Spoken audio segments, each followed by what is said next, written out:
Hurmattуу konoktorubuz, жалпыңыздарды бүгүнкү Ноорuz майрамыңыздар менен Ош шаарынын мэриясынын атынан жана жеке өзүмдүн атыман куттуктаймын. Чоң рахмат, барлығыңыз артық болсын. Жеке өзүмдүн атымдан Ноорuz майрамыңыздар менен куттуктаймын.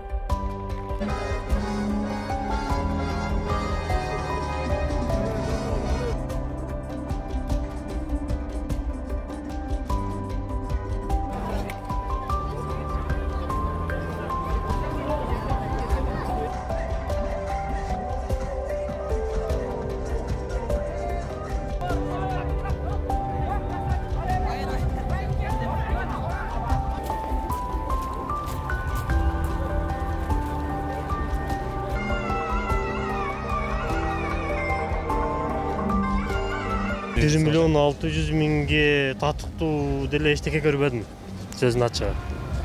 Анча акча кеткенге жараша мындан да жакшы болуш керек эле деп ойлойм. Ушул жака кетирген каражатка шаардын бир жерин өңтүргөндө жакшы болмок деп ойлойм. Бүгүн майрам болот, өтөт кетет, эртең ошол боюнча Ош кала берет. 4-5 күндүк катуу жамыр жааганда билдим да, бул убакка чейин мен билбей жүрүп турмун. Аябай ошо суу маселеси аябай мындай острый экен да. Эл ошо таза суудан кыйналат экен. Андан көрө ошол жакка фильтр коюп же ошол жакты бир мындай жакшы адам мындай азыркы 21-кылымга жараша кылып өңтүрүп койсо болмок. Катышып, эми кайттык, жакшы, эми элдин маанайын ачкан майрамдык маанай жакшы болду.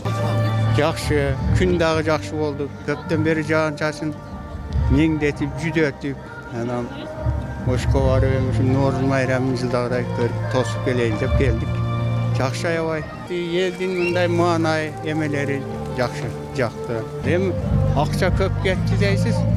Акча эми көп деле кетип жүргөн акчалар да эми ошонун бири да.